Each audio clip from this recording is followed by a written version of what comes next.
It is my privilege and joy that we can have this seminar about education.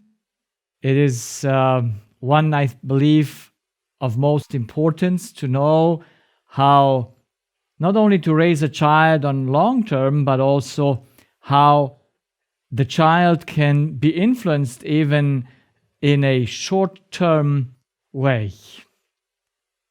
Usually, education is something that needs time.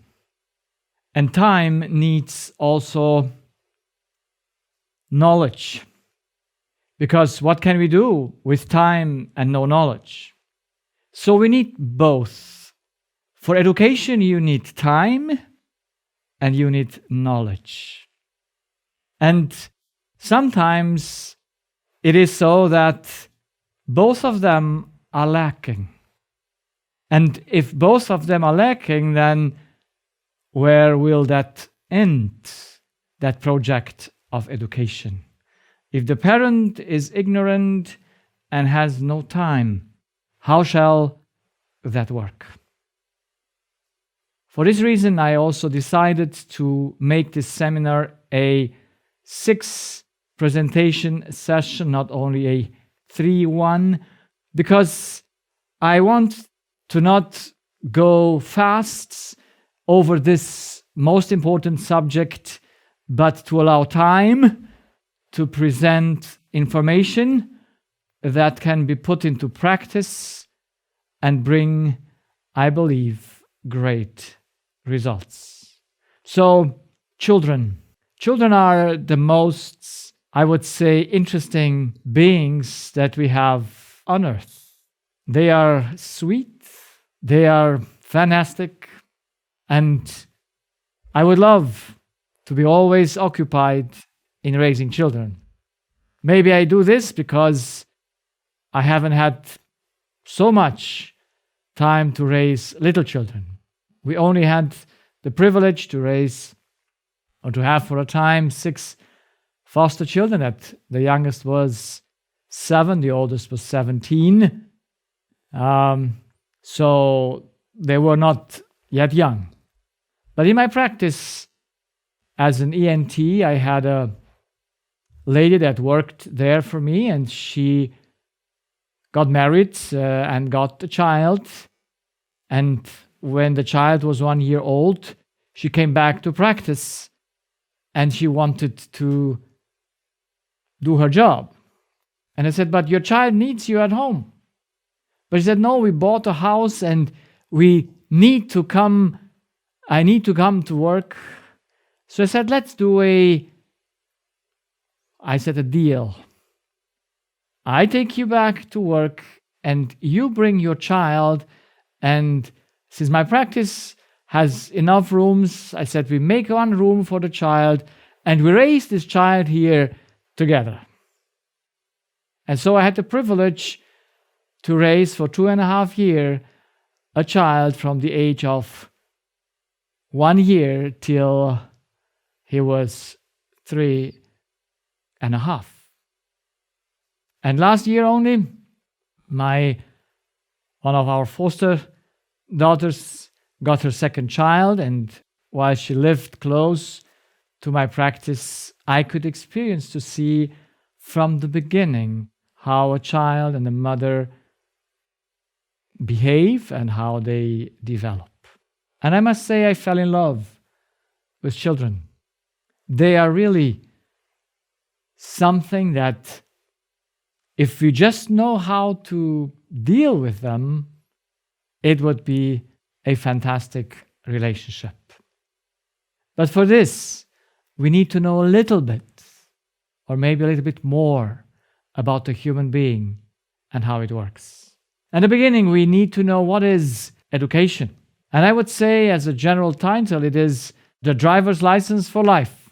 As we all learn to drive a car, sooner or later, every human being has no choice. He must drive his life. No one can intervene and put his hand in his steering wheel, because that steering wheel is not an outside factor, it's an inside thing, and no one has access to that steering wheel except the individual himself.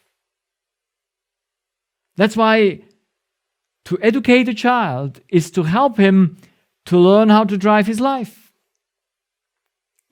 Unfortunately, because of ignorance, and we'll see of great error in the human mind, parents try to drive their children's life, which from the beginning is a mistake because it's impossible. And so in the moment that the parent wants to put his hand in the steering wheel of the child, that gets into a conflict.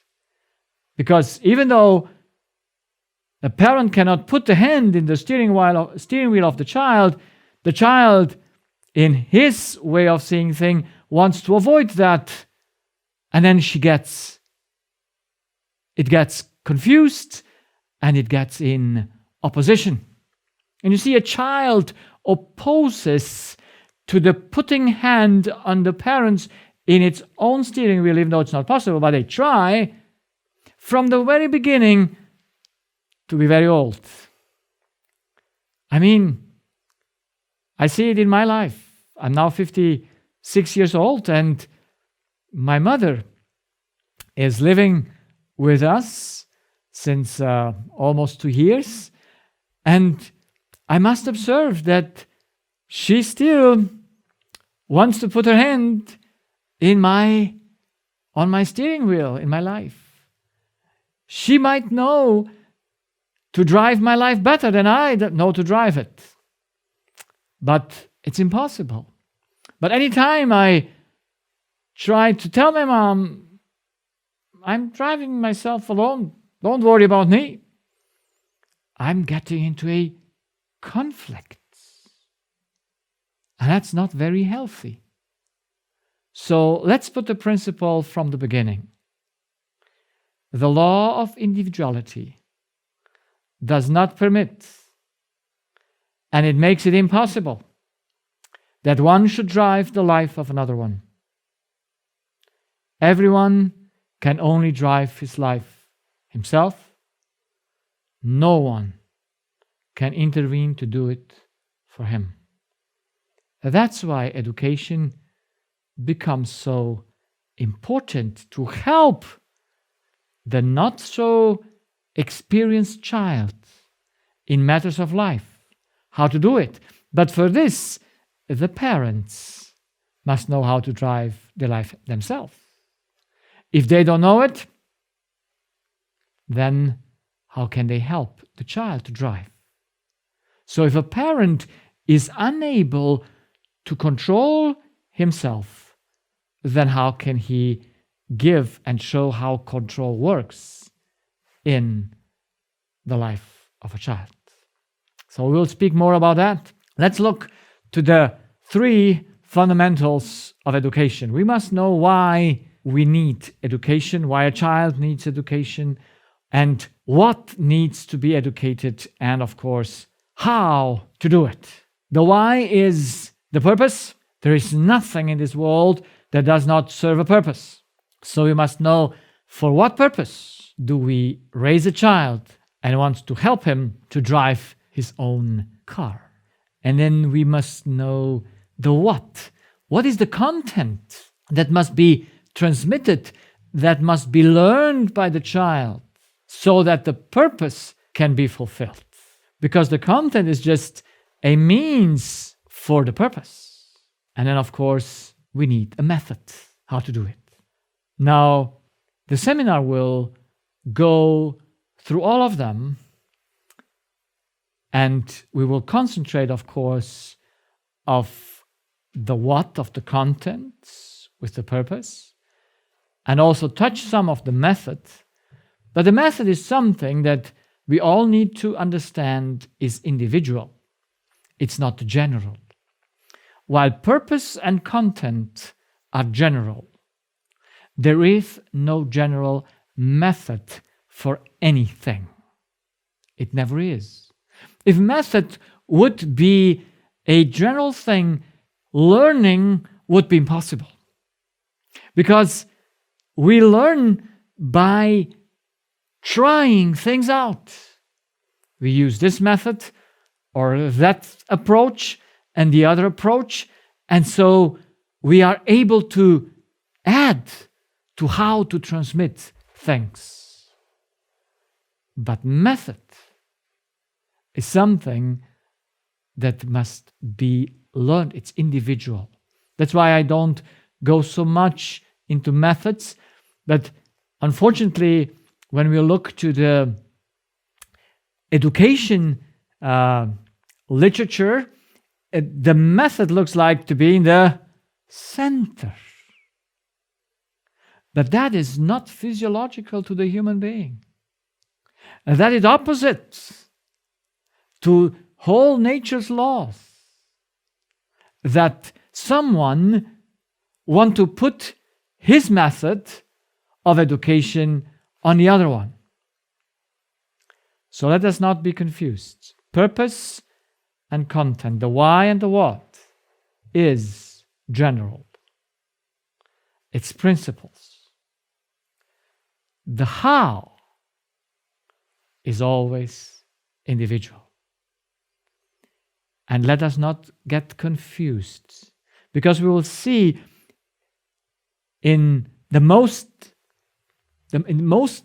cases we switch. We put that which is not important as important, and that which is less important becomes central. And I believe today that since method is something practical, and we are all very practical oriented, we believe that method must be central. No, in all this, my experience with the children, but also with my patient and understanding more and more of humanity, I know that method is individual. I must address this case in this way, and that child in that way, and the other child in the other way, while I have to bring to them the same purpose and the same content, the same principles of education. So we'll put that into center, what is general. So what is a child supposed to learn in order to master his life successfully? You see, this poor guy needs to carry a lot of books. And sometimes I choose this kind of a picture to show that it's not very physiological.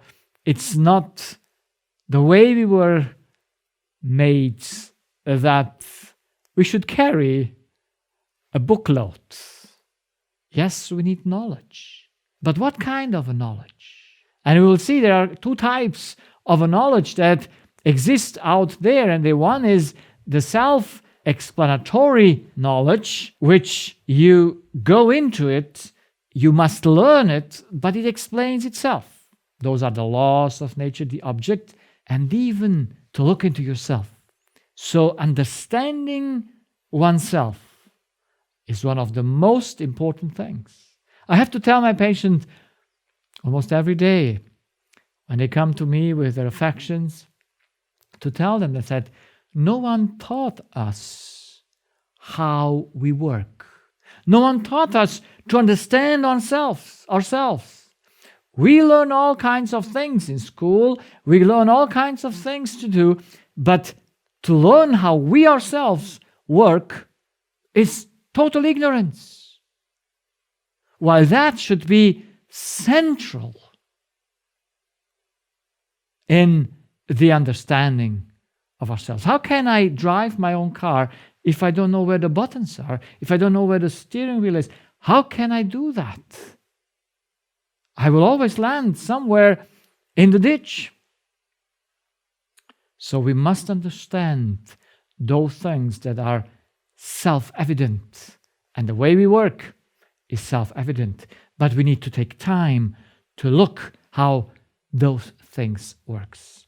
And then the second kind of information, and unfortunately it is the most filling place in school, it's literature, studies, all kinds of things.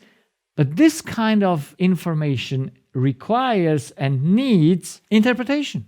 For this, you need some skills, you need some methods, to need some ground information to know how to interpret what you read, what you study, how that works.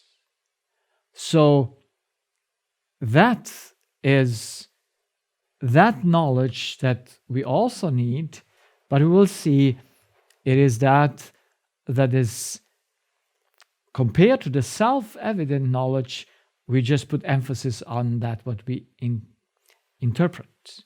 And we don't see that interpretation is subjective, and so everyone can do whatever he wants, or it goes into nowhere if you don't have that knowledge that never changes, that cannot be changed by interpretation, and that is the self-evident knowledge. So knowledge is important. We'll speak more about that. And then, of course, we want to develop abilities. What should a child be able to do? It should read, it should write, it should bake and cook and organize, it should play an instrument or sports, it should do some exercise, it should know how to work, but most of all, it should know how to control itself. If there's something in our abilities to learn, it is how to control ourselves.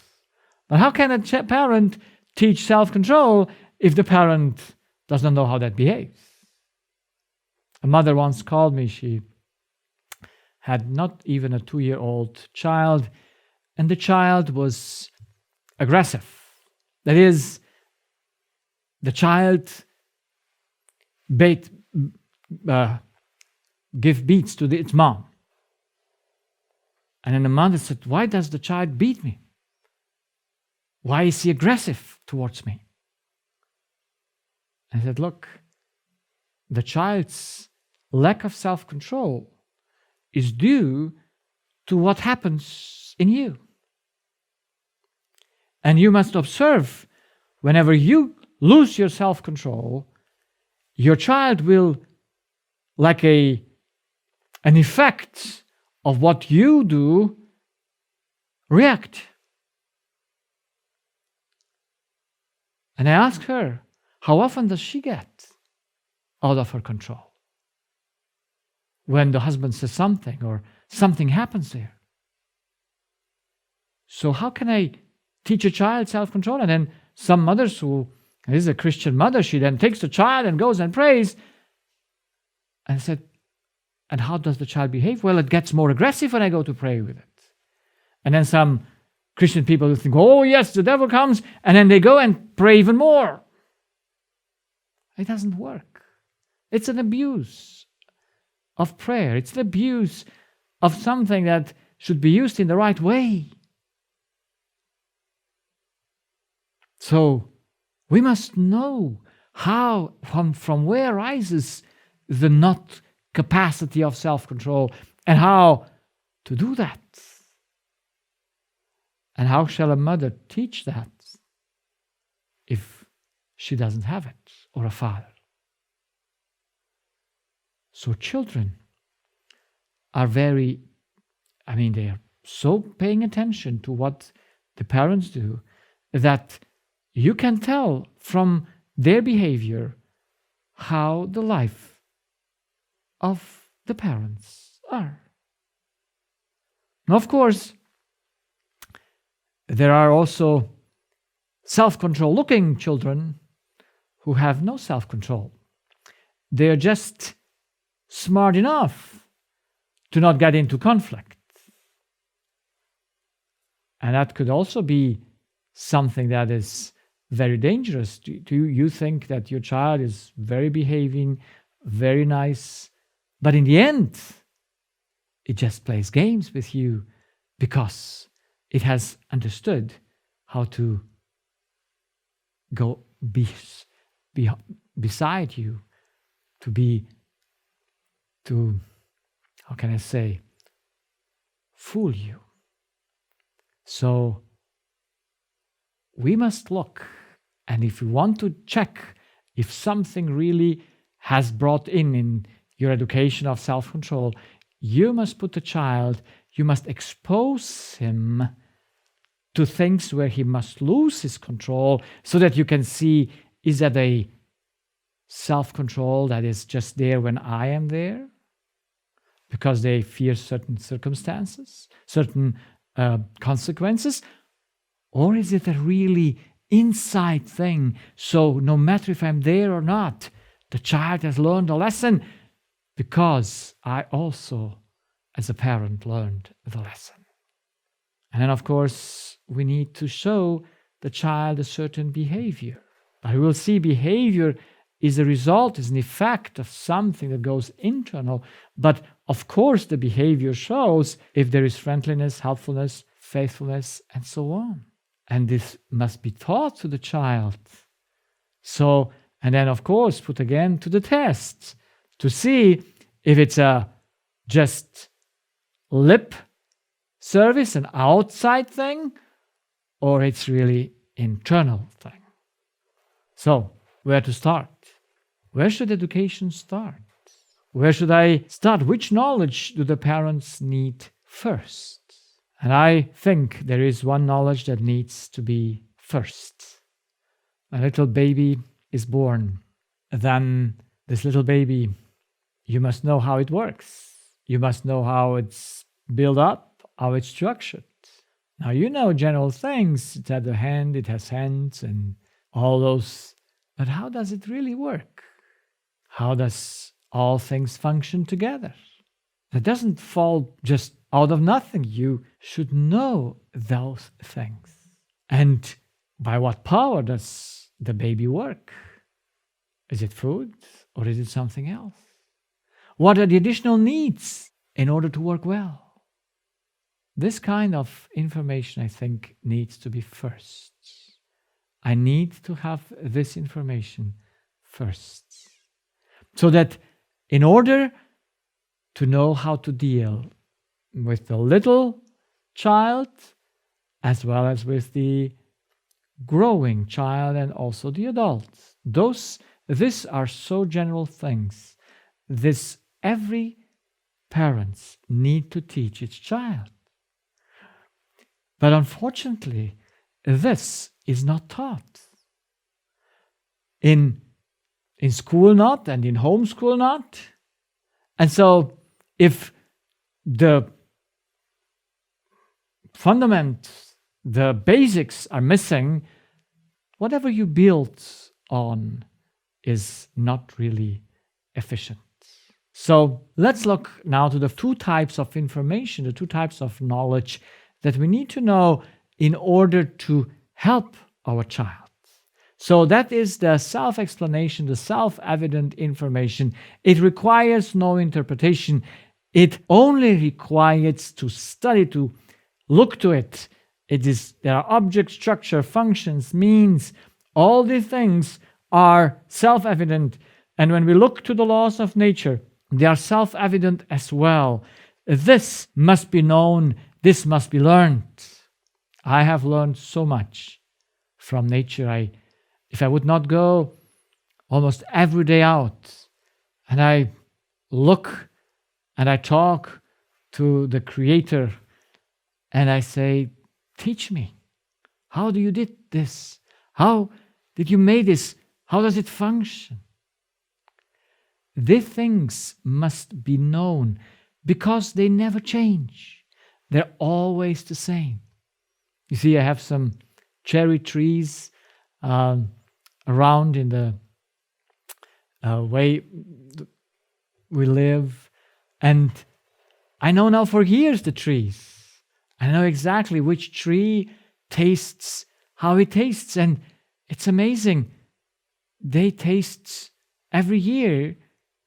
The same tree has the same type of cherries. Yes? And so I know exactly what to expect. Now I saw that sometimes when there is drought, there's not much rain, the cherries are small. But when there is enough rain, they are big. And so you see things. Those are very helpful. If children are not able to learn in nature, then they might miss the most important things. But even when they have not so much gone out into nature, parents can still teach them these things. But without nature, there can be no education that is going to be successful. And then there is an information that we must interpret. Those are images, words, gestures, action. There are books, studies, experiments, observations, thesis, hypothesis, and the religious books, the Bible. They need interpretation. They have many meanings. Yes, you can extract from one word a lot of information. And if you have no right means of interpretation, then you might get very, very wrong. So this is unfortunately the most information that parents want to teach their children, because they themselves find themselves here. And Christians teach their children the Bible stories, but what if they interpret those stories the wrong way? So, you see, you need a means in order to believe that information as to be truth. So, the known information that you learn, you don't need to believe because it's self-evident. That what is not self-evident, everyone must believe. It's not it is an action of the human mind. It cannot introduce any information except by faith into those things that needs to be interpreted. And we'll look to that even more specific in the coming lectures. So, looking to that, what we need to interpret, the books and the Bible and other things, we need to have a clear mean by which we interpret those things. So there is language, there is grammar, culture, the interpretation of scientists, experts, scholars, psychologists, the opinion of the members of the family, and your own estimation. All this are subjective means. They're very, very common, but if you study and look to these things from this side, then whatever you then take in as your faith is purely blind, because it's based on estimation, on wishful thinking, on extrapolation, on statistics, and so on. And none of them are objective. They're all subjective, because you can interpret them like you want. You can twist them according to how you like them. And that's one of the most difficult things we have today, because people look to all this, including the religious books, by this way of taking out information. And so they can never have a clear foundation or understanding of what is meant in the books they read. I would suggest objective means of interpretation, and those are the laws of nature, because they're immutable. When you read something, when you need to take out that meaning, you say, okay, is this according to the law? How does it work? Does the law permit this way of working? And if you see that the law does not permit that, then you can say, aha, I must understand this way, or this cannot be understood except this way, how it was meant, because you put your interpretation, your faith on something that is unchangeable. And what is also unchangeable is the human being, our construction, the way we work, our structure, all the functions. You see, there is no contradiction in the human beings. There are needs that are absolutely fixed, spiritual ones and physical needs, all unchangeable. And actually, why do we read? And why do we need information? Because they give us food for our mind. And if we take that food in without an objective evaluation of what is meant, we are going always to be blind. So real faith, that what when you interpret and you extract information wherever you do it, and you base it on the unchanging laws of nature and the way the human being is built, you will go well. So these are two things that everyone needs to understand. The parents need to know how to teach the child on what it bases its understanding. You read a story with the child. And then, when it's a little bit older, of course, when you can have a dialogue with the child, and then you want to know what did it understand from it. And then you will see its understanding, and then you analyze and say, okay, let's see by which means did you come to this conclusion of what you read? What was it that you used in order to come to this conclusion? See, there are many stories about animals which are not true. And then when a child reads them, it thinks it is truth because the mind was so made it can only accept and take in truth. Then you might be surprised when the laws of nature contradict the story. And so we must help the children to use their minds in a way to put their understanding of what they extract from what they read and the stories they hear, because children like stories, to see, do they evaluate them? Do they incorporate them according to the truth or according to blindness? What do they use as means for understanding? But how will you do that to help the child if you yourself don't know how to evaluate a story? If you yourself use the subjective means and lack the objective ones. So it makes great joy to read books that have a content from where you can learn, extracting the content by a real mean, by an objective means, not by a subjective one.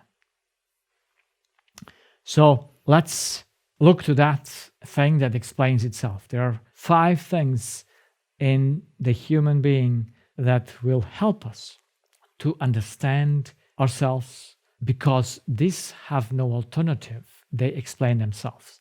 The human being, its structure and function is self-explaining. You just need to know it. There is no interpretation possible. Like you cannot interpret a object, any device. So the human being is a very complex individual, which is built according to a structure and a function which is identical in all human beings. Then you need to know, where is the power source of this human being? By which power do I move my hand? You see, if a child asks you and says, how can I move my finger? How does that work? You need to know by what energy you move your finger, how you do that, how it works. I believe those are basic things that you can know. Usually when I ask once in a seminar, it was a child right in the front, and I said, by what thing do you work? What's moving you around? And you know what the child answered? He said, food. I said, food? How come that food can move you around? Can food make the moving? It's never possible. But you see, if you don't know what is the function of food in the human being, yes, food makes that possible, but it doesn't do it. It is just a raw material. It's just that sustains the function. And if you don't know the law of everything in nature, you know nothing. And the child should know these most basic things, which have no change in all of them. So I so much want to encourage every parent to understand themselves, understand these basic things in order to teach the child that when it is asked, by what do you function? I think it's one of the most important questions that needs to be answered. By what do I do what I do? Then the child would say, okay, that's it. But even if I ask adults, by what do they function? They think it's food. Well, this is a pure ignorance of the laws of anything that functions on earth. So let us look first to the law and then come back to the function. So this universe is built on two pillars. I call it the fundamental law of everything. And these two pillars are unchangeable and they apply to everything. They're all comprehensible. There is nothing from the smallest atom to the biggest structure, you could say the complex structure of the human being, that does not work according to this law, and that not every element works according to this law. So nothing can exist and function from itself. There is a total dependency on energy and raw material. Two things, two dependencies, and we'll see the difference of them. So there must be a taking. We can call it cause or an entrance, an input. So something must be taken in because it cannot exist and function from itself. Not a child. Nothing. This finger cannot bow itself from no input. This is the first pillar. Nothing can exist and function from itself. And then the second pillar is nothing was made for itself or himself. So this finger doesn't work for itself. You see, when it pushes the button, it doesn't do something for itself. Everything it does for giving something, for doing an effect. That is the output, that is the exit. One of the most important things to understand. It's so simple, yet so profound. This law helped me in my practice to understand humanity, to understand, and how can I say, it's fascinating. It is so simple and you can apply it to everything. It is infinite in its application because there is nothing, or we could say it's everything works according to it. This device doesn't work for itself, but it takes something in order to give. This hand does something because it must give. This is output, not input. So we come back to this law, but I want to pause so that we can see that if we could make our children understand that they cannot exist from themselves and that they were not made for themselves. We will see those are the most decisive things to learn. They are the basis of the basis. Then they will drive their lives and will be happy and fulfilled. But if they are not built, if your education is not built on something that is unchangeable, you cannot interpret it. It is comprehensive, it includes everything, and it is simple. You see, I so like simplicity. But simplicity goes into the deepest thing of the deepest. The deeper you are, the more simple it becomes. But the more more to the foundation you are. And this is and must be the foundation of every education. To understand the fundamental law of everything in this universe is the basics things. Now, we, however, work according to it, but we will see if we don't understand it correctly, if we as humans have the ability to understand things, to have introspection, yes, to be able to explore things, to see ourselves. You see, the animal don't have that. You must have a tool by which you see, okay, how does that work? So this is the law that I speak since I discovered it in my practice.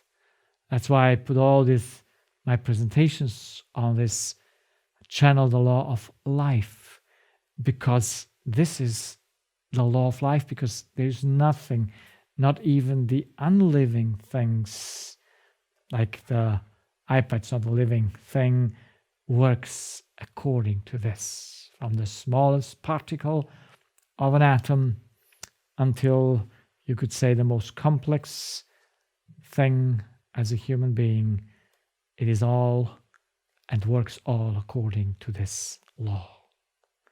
So this is not the only law. There are many secondary laws depending on circumstances. We don't go into them, but also those are important to understand that under certain circumstances you have other results. But never this fundamental law changes. It's never changeable in no circumstances. It's always there.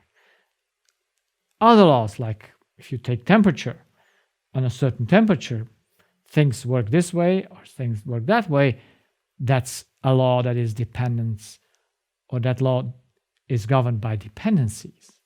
But a fundamental law is always present, always independent on all circumstances.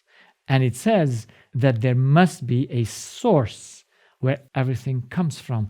There must be a beginning of this circle where everything works. And we will explore that as well. So here, to enter a little bit more into the practical aspect, we have an engine and a plant. And they have something in common. They must work, they must do something. They must fulfill a purpose. In order to fulfill that purpose, they need at least two elements to be able to function, or we could say two different kind of elements. The elements can be more, but there are only two kinds of those elements. So first of all, you need that what generates, enables the function. So every seed, in order to germinate, needs first an electrical circuit in order to germinate. In order to take the savior out of the water, the nutrients that it needs, it first needs an electrical circuit. Exactly the same with the engine. And then it needs something that sustains that function, and that is what is being used. So the plant takes the water and takes other nutrients from the ground, and the engine takes the fuel and the oil and all those things that are needed that it should function properly. So if we take the human being, we have a stomach, and the stomach must function before you put in the food.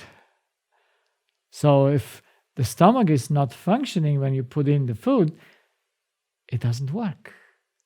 So there is an order of things. So you must have first the circuit and then the fuel. So we want to know that about the human being. So here is the baby, and we need to know how it works physically. Now, physically, we know it must have an electrical current. It's by the electrical current that it moves and opens the eyes and breathes. And because that generates the function.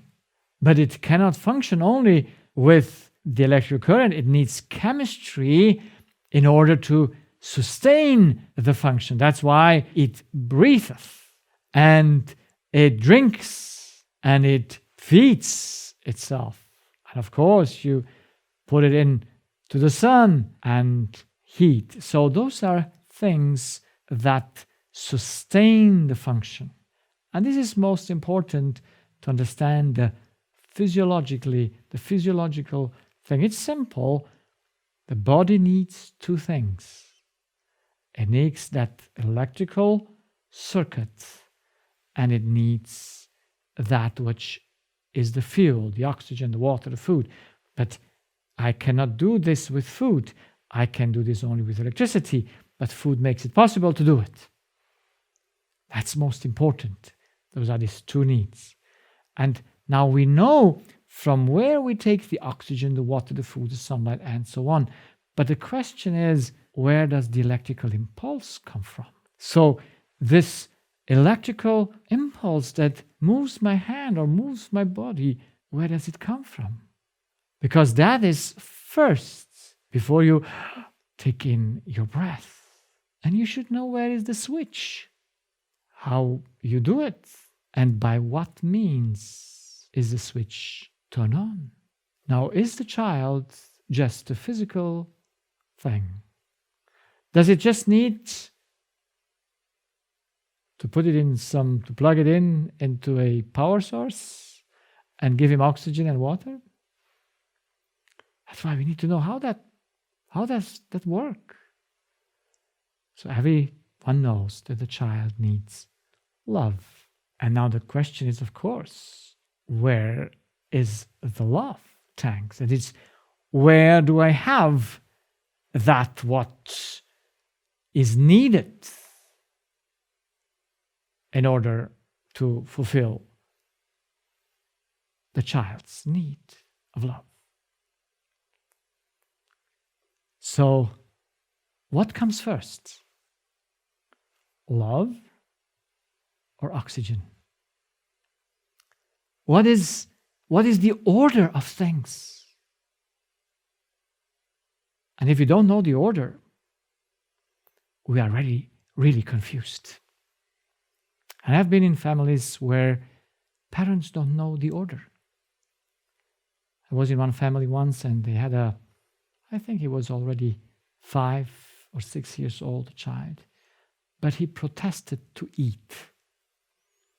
And he only ate when mother took the spoon and gave him into his mouth. And I said, how does that work? He has 2 hands. He can move them. Why is he not eating by himself at the age of 5 or 6 years old? And then I take the story. And the history is that this child,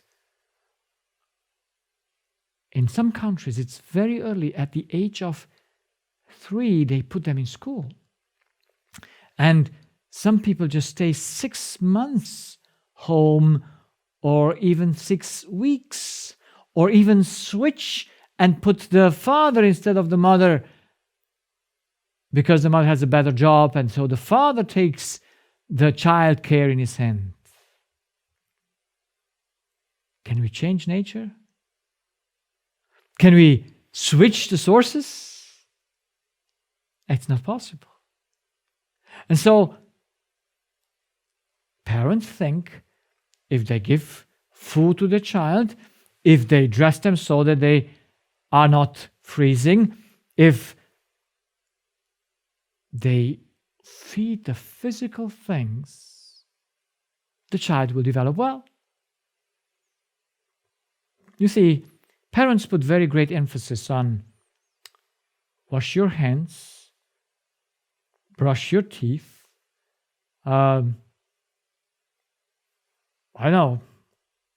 dress well, don't forget your cap when it's outside cold. They do all those kind of things, forgetting that those are secondary, not primary. And if you switch the order, you won't avail nothing in your education. You must know the order. You must know what comes first. And the child's behavior in this family shows that the neglect of his mother's being home, the neglect that the mother should know that love comes before food,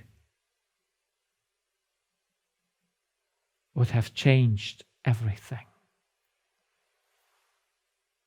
We are not aware what really matters because we are ignorant of the plain functions that were set in our being. No one can change that. The engine will not take the gas before you don't switch the key. Before the electrical current is not there, the gas cannot be taken in, or any power that is used for that engine.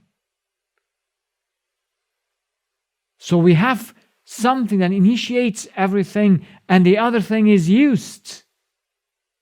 And that's an order of things. You cannot switch them in, because if you switch them, it breaks. And children break if we don't know that love comes before food.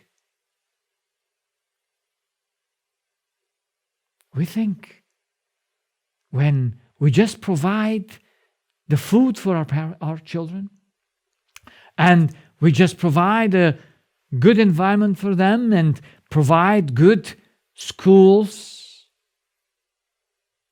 we have reached our goal in education. It's not possible. It's impossible.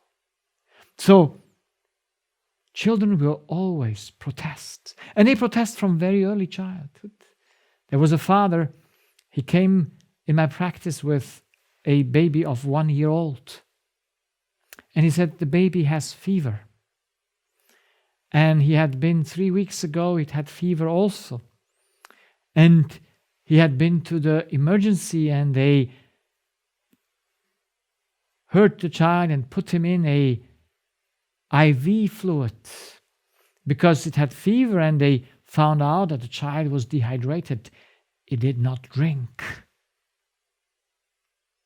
And then he came to me and said, I want to check if something in the ear, nose, throat area is there that makes the fever. And I looked at the child, I consulted it. There were no ear infection, no nose running, no nothing that you could visibly see that there is something that lacks. And then, you see, it's always very suspect when a father comes to the doctor with a child. Because usually at the age of 1 year, it's the mother. But where is the mother? Why is this child just with the father?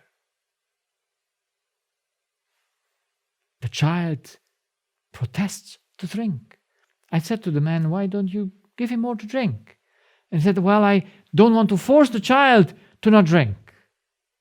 Now, on one side, he was correct. Force is not the right method. But is it not force when you put an IV needle to put a fluid in?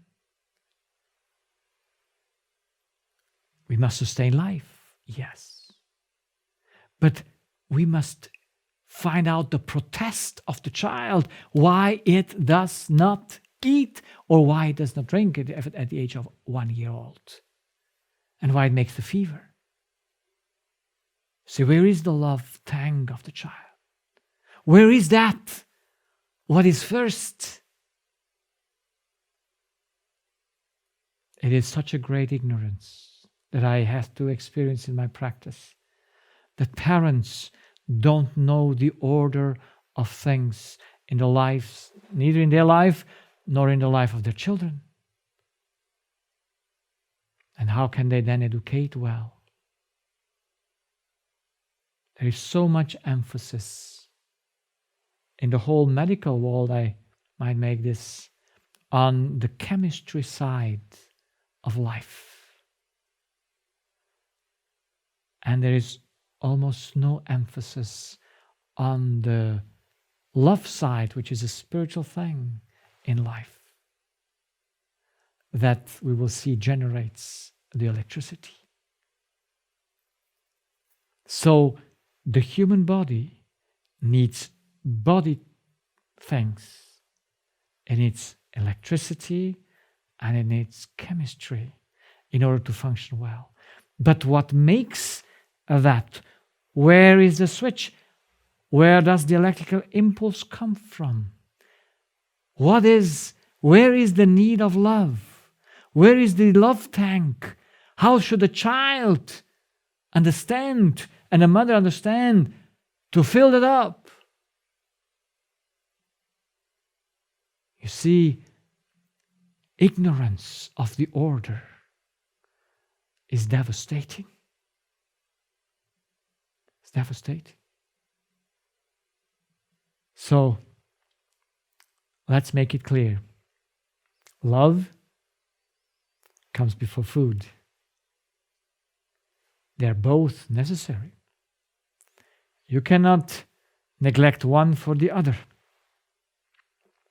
So they are not in competition. They must be given both in the right way. But nevertheless, there is something that comes first. And we have that great example of our Creator when he was hungry and tempted in the desert after 40 days.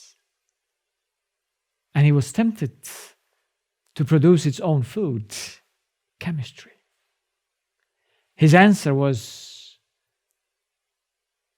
very, very profound and revealing. He said, man does not live by bread alone. It means before bread comes something else. Before bread comes love. And the whole package of the needs, of the spiritual needs of a human being, which is righteousness and truth and liberty and so on. Understanding the body structure, the human structure, understanding what comes first is most important. A confusion in it will bring deep damage and will never grow. Another story, maybe a mother said to me that she was very upset with the in-laws. Because, you see, when the grandparents come to visit, they're more relaxed than the parents. And children use that. I know when we had visitors, I knew I could permit things to do, and mother would not punish me in front of the other ones because I was not appropriate to be beaten in front of the guests. So we permit ourselves more when we know that guests are there. So this is I don't know how old child, it's 3 or 4 years old. And the mother has trained the child that it should eat in an order. That is, first the bread and then the avocado, or whatever it is. I just give an example. And then the child says, no, I just eat the avocado, I don't want the bread. And then if parents say, well, that's avocado is not balanced food, so then they try to force the child to eat first the bread and then the avocado. So you leave the better behind. But you see, children are interesting. They might eat first what they like, and then what they don't like, they leave there. Who make them to like something and doesn't like something else? Should we all eat the same food? No. There's plenty of diversity in the food. But parents and mothers are sometimes not very paying attention that there comes something before food comes. And that is understanding. Understanding comes before food. And so the grandparents have understanding, and so the children like the grandparents because grandparents understand them. And then the mother is very confused and thinks that the grandparents are in competition to her. And so conflict arises. Because the grandparents say, well, let eat him only the avocado, it's fine. It has enough nutrients. But then mother thinks, oh, she goes over my education. You see, a rigid education never was successful. Especially when you're rigid in something that the Creator didn't make to be rigid. He made 1,000 of trees and said, you can eat all of them, like what you like. Now, did he need to eat from everyone? Did God tell him, no, you need first this, and then first that, and then that? No. Now you'd say, okay, well, he was adult. Children don't know. Yes. Children don't know yet. But how can you train them best? With force or with understanding? Looking, where can I do things correctly? But mothers, unfortunately, have something in them. For the benefit of the children, they go beyond understanding. I was once sitting at a table in the morning, and in a family they had 3 children. The oldest was 17. And mother, like mothers do it, they cut the fruits in pieces so that everyone can take some pieces like he wants from the fruit platter. And in the end of the meal, there remained a few of those things. And as mothers observed, the 17 years old did not really enjoy the fruits. In order to make him to eat. She just took the rest of those things, the whole platter, and turned it in his plate. Say, you need some vitamins. Now you see, you do this with a 5-year-old child, you would say it's not appropriate there as well. It's never appropriate what mother did. Because she disrespected the child. Because of what? Because she ignores the order of things. And at what age should a child know what to eat and not?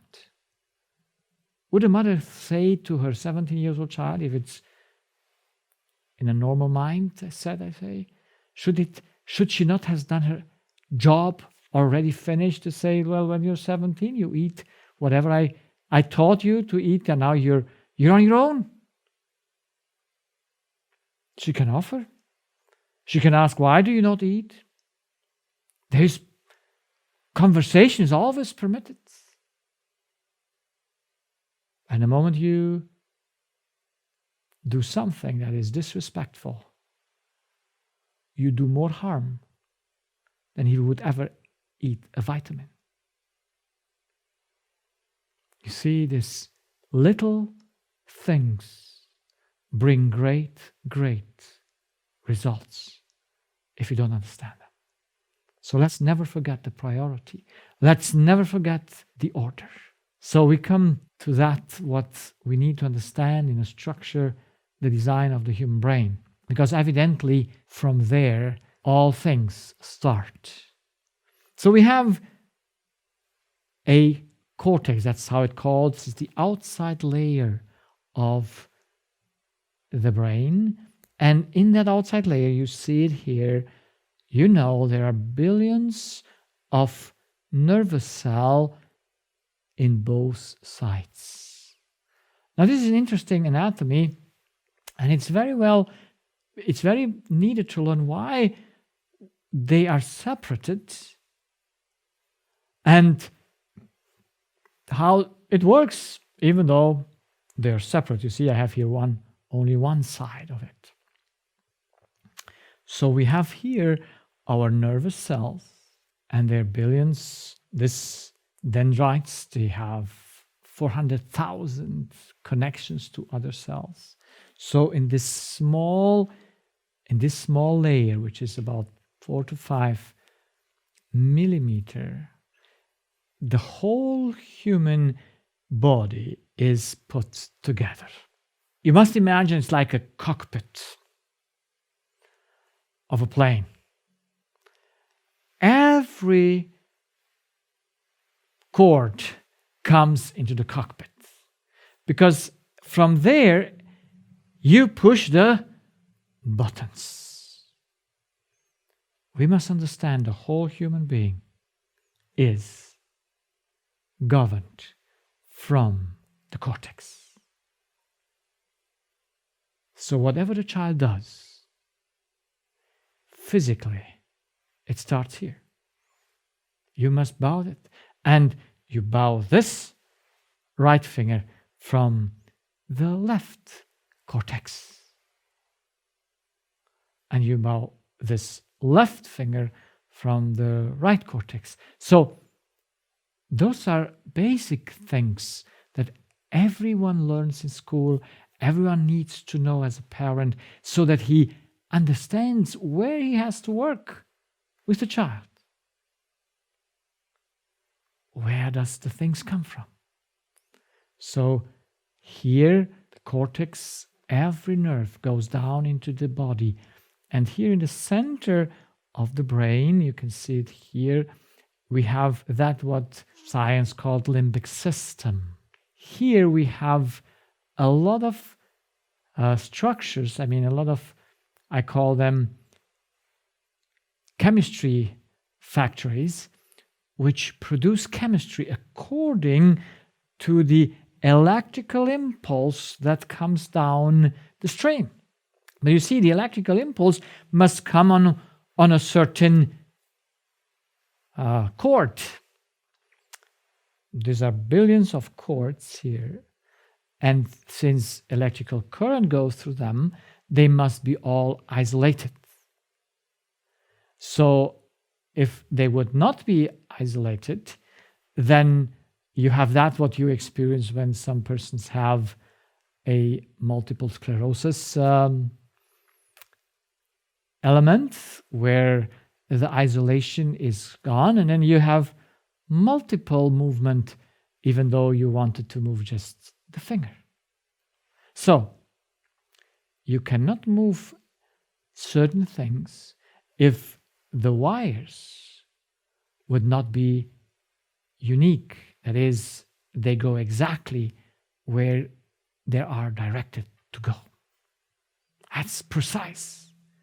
In our body, everything works precisely. Everything works precisely. And the electrical impulse makes chemistry. So the limbic system comes always after the electrical impulse. And it gives, as we will see, a feedback to the cortex if the electrical impulse was correct. So there is a connection, a electrical and a chemistry. So this is how our body works. Chemistry, electricity, chemistry, and it all works in a circle, as we will see later on. And then, of course, the nerves then cross to the other side. That's why from this side I govern this, and from this side I govern this.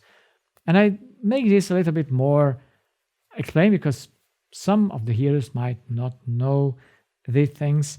And we have only connection between them here, but we don't have a connection on the input, on the starting point. And I ask myself, as a physician, why do we have that? And I came to understand because we come from two different parents. And we are 50-50. So we inherit half of our body from our father and half of our body from our mother. And yes, they become one, but interestingly that on the place where they begin, they're separated. Now the question is, what puts them into practice? What gives them the power to work? What is it? Where is the location of spiritual needs and where do thoughts come from? Because if the brain cannot make its own electricity, then we need to know, thinking, where does it arise? And unfortunately, in science, it is believed that the brain thinketh. Now, if the brain can think, then your finger can move. Then this has also thoughts in it and can think. There is no physical thing that can think. So, where do thoughts come from? Do I move this with a thought or not with a thought? Is it a decision that makes me move or not? And where does that decision start? You see, how can we teach a child where his behavior comes from or to behave correctly if we don't know where behavior starts? And the behavior is the expression of a thinking process. It's a decision that one does or not. And so, if I don't know where that starts, can I explain ever to the child? When it comes and says, "Mom, I had a terrible dream." Where does this dream come from? Now, you don't need to be a greatly educated scientist to answer that question. To answer the question, how things structurally work in your head. The process that is put into action is a complex one. Well, it might be infinite, that I can move more fingers. The same time I move my vocal cords, my lips, my tongue, my breathing muscles, even my legs. Those are complex things, but nevertheless, they come from a very simple way of action. So there must be a clear answer of a parent to his child. What comes first? The moving of the finger or your decision? What is first? Where does the thing start? And I hope we all understand that the child and no human being can do anything before he thinks. Everything that works in our body is a decision of ourselves. And what do we do most? Is it not most that we think? Why then we put so less emphasis of understanding where thoughts arise from? Why do we not ask our children, how did you get to that result? And how can we not give an answer? When children get in that age when they start asking, and why is that so? And you give them an answer and say, and why is that so? That's a fantastic age, isn't it? They want to get to the beginning of things. And where do you stop as a parent? When do you say, I don't know? As a parent, you should know. Because it is possible to know.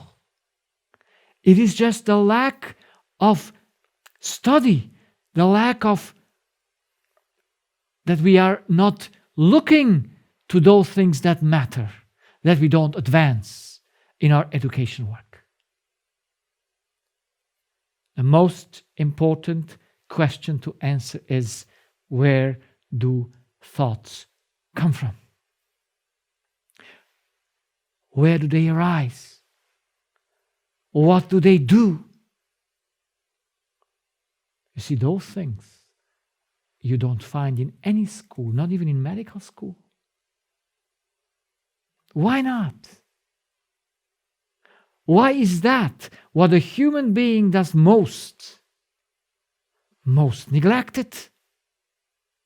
You want to teach your child self-control. How can you teach self-control if you don't know where self-control or no self-control comes from?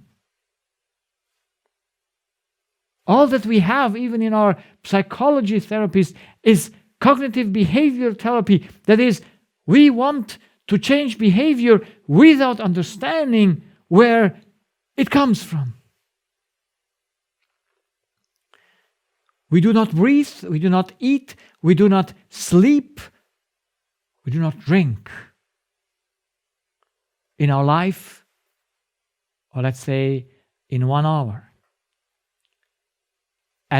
As we think in that same hour 10 times, 1,000 times more than we do all those other things. When I first was starting in my medical practice, I was wondering of one thing. And I said, how did I never learn in medical school where thoughts are coming from? Why did it not even was interested? Why did I go through school just blind, looking to, anatomy, physiology, but never asking, where does that start? Where does my thoughts coming from? My fears, my joy, everything I experience, where is the origin of it? to ignore in education that which is most essential brings the world to what it is today. We have a sick world. We have an uneducated, as we could say, children.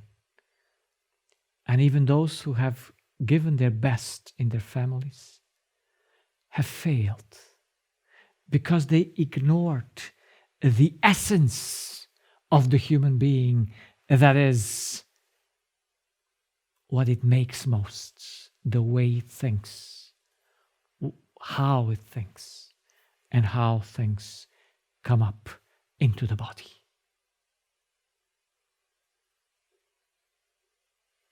So ignorance pays a price.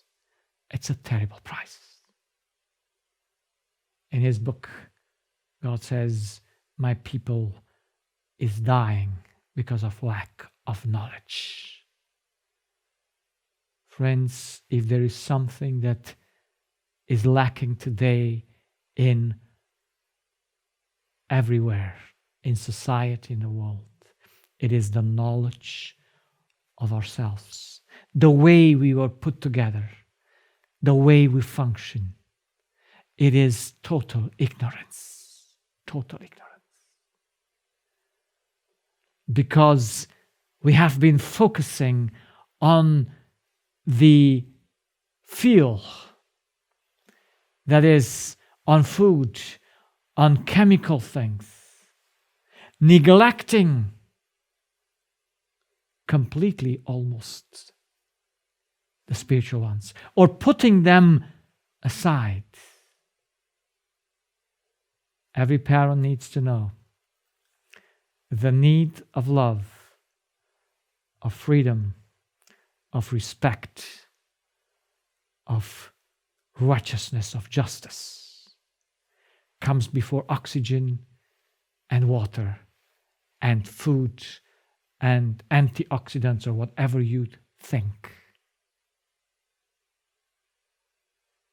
So we must have a balanced education. We cannot put something that is secondary first and that which is first secondary. We cannot ignore the fact that there are things that come before the other ones. That is education, is order. And we must know what comes first and what comes second. Switching them is terrible. It's terrible. It's just an example when parents, father stays home and father goes to work. You know what happens with those children? They're sick. And they're sickly. Why? And they will bring up, sooner or later, a behavior change. Why? Because you don't know when. Now, you see, when you put a seed, you don't see immediately what the result is. You know, you put a grain in, it takes a few months that it comes out to see what you have sown.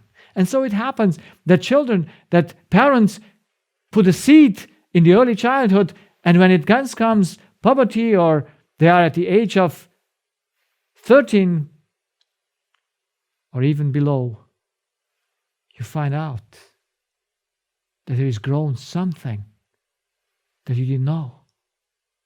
But that what grows at the age of 13 had a cause in something that you saw. And even if it was just neglect, it's still a seed that is there that will bring fruit. So what do we want to educate? We must educate the child. We must educate that child knows how it works. And in order to educate it correctly, to ignore how this works and I want to use it, would finally lead to that place that I cannot use anymore. And if a child doesn't know how it works, and it doesn't know the order of things in its life, then how can it ever govern itself correctly? So we want to make a difference in this life. See, I do these seminars, I give my lectures. I have a purpose. I want to go against the trend of ignorance of things that are essential. It doesn't matter how good meaning we are.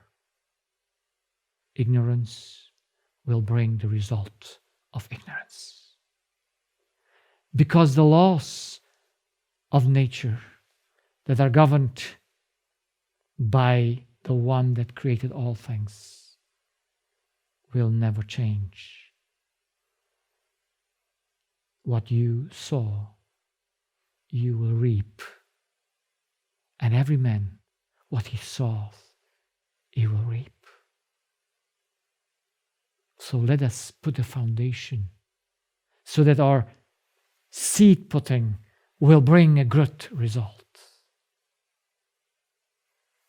So it's not enough to be well-intentioned. It's not enough to be, for some parents, religious. It's not enough to, I would say, pray like this mother did. We must know how things work. That's why we have the capacity of understanding. And only that makes us to educate children intelligently. I mean, so that they can know what they do. An animal educates its children by instinct, and they follow. But humans must be conscious of what they do. They must prepare. They must know when they do what they do. So I hope this was an introduction of this first hour, and even it was very theoretical. Without this clear understanding, whatever we would build on, whatever information we would bring in, would not last. It will float away.